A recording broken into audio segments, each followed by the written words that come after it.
It's just a feast for the eyes. It's absolutely beautiful. In December, the holiday season in Torrance isn't quite complete without a trip to Candy Cane Lane.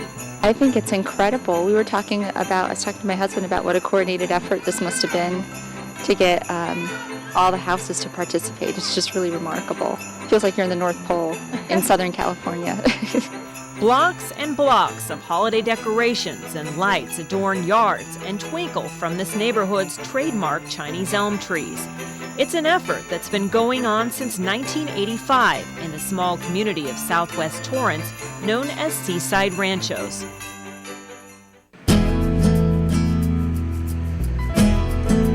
Throughout the rest of the year, this quiet community of 5,000 residents, nestled between PCH and Sepulveda, just west of Anza, doesn't receive much attention and actually prefers it that way.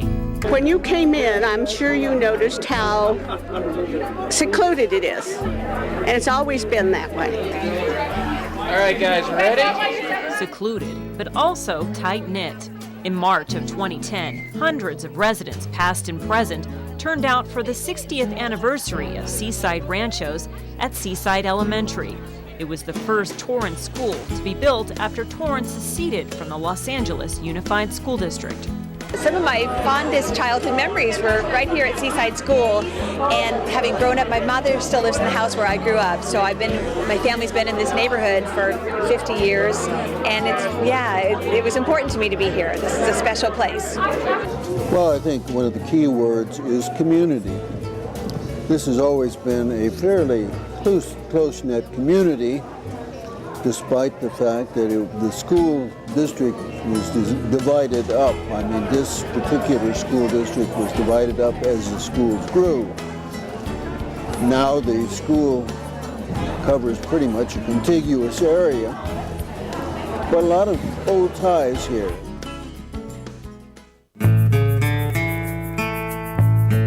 Its moniker, Seaside, was probably a sales gimmick since the area is actually more than a mile from the ocean. It borders the former site of Lake Walteria, where water would collect and frequently flood following heavy rains. Because it was deemed a swampland, no one saw its potential as a residential neighborhood. No one except for developer Ben Haggett, who bought the land at a bargain price of $280 per acre and opened the first units of Seaside Ranchos in 1947. His widow, Miko, often heard him tell of the area's transformation. He's always told me that his pride was that he made the unuseful land into useful, and he wanted to give affordable house to the people that just after the war. So one of the salesman was his friend. He was kind of complaining that he wanted to sell better houses or something like that, but he said he wanted to give the best for the money, and also he was very proud that he lived one of the house that he built until he died. His heart is always in this place. 2 years later, in 1949, Seaside Elementary opened its doors with remnants of its swampy past. Where the playground is now, it was just mud. We had mud everywhere.